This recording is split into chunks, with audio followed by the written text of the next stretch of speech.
pen hovered over line 14, bürgerliches Verhalten, civic conduct. I wrote, Thomas Schubert expressed dissatisfaction with housing allocation procedures. 8 words. The ink was still wet when I realized I had just traded a man for a car. I told myself Muller would file it. Muller filed everything. He had a filing cabinet and a moustache and the soul of a clerk. Thomas never said a word.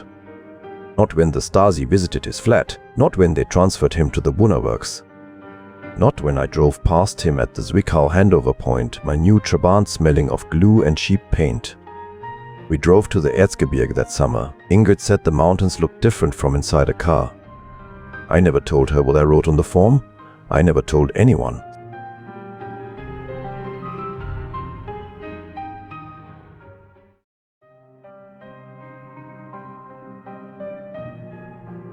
I remember the weight of being held above the world. My father's hands under my arms, the smell of coal smoke and his leather jacket, the tram below us on Zwickauer Straße, its bell ringing for the Sunday morning run. I must have been 5. 1943, the war was still far enough away that a Sunday could feel like a Sunday. My name is Klaus-Dieter Hoffmann. I was born on the 14th of March 1938 in Chemnitz. My father was a toolmaker. My mother was a seamstress. We lived in a 3-room flat on Zwickauer Straße with a coal stove in the kitchen and a window that looked onto the tram line. That was the whole world for a while. Then the bombs came in 1945. I remember my mother navigating the rubble with a handcart, pulling what we had left. I remember the silence after the last siren. And I remember years later in 1953 when they renamed the city. Chemnitz became Karl-Marx-Stadt. They put up a giant head of the man on a plinth and we all stood and watched. I was 15. I thought it was strange, renaming a city for a man with a beard who had never been there. But I did not say that out loud.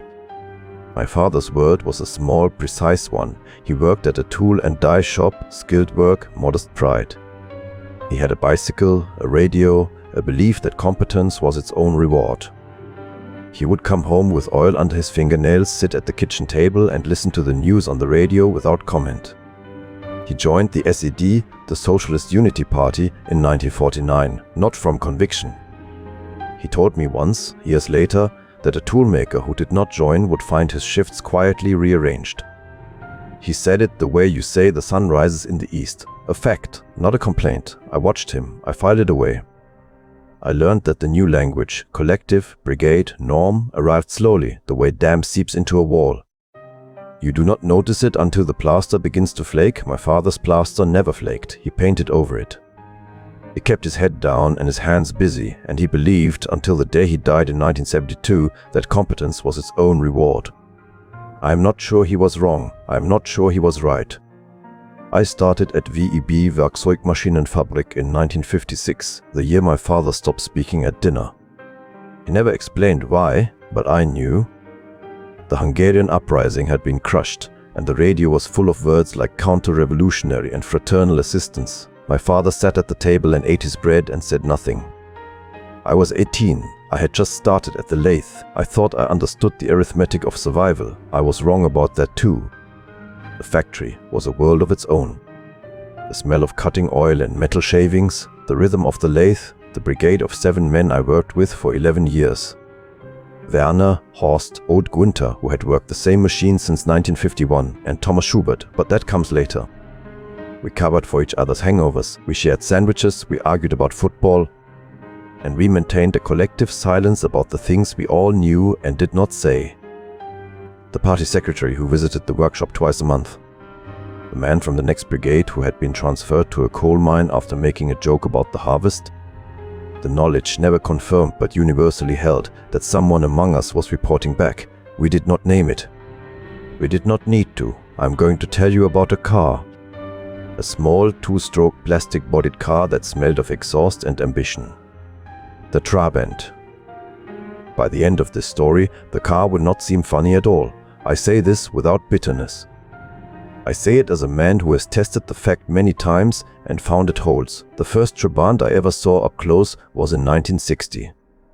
Pale blue, it belonged to Herbrandt, our upstairs neighbor, a low-level party functionary. He had waited 5 years for it.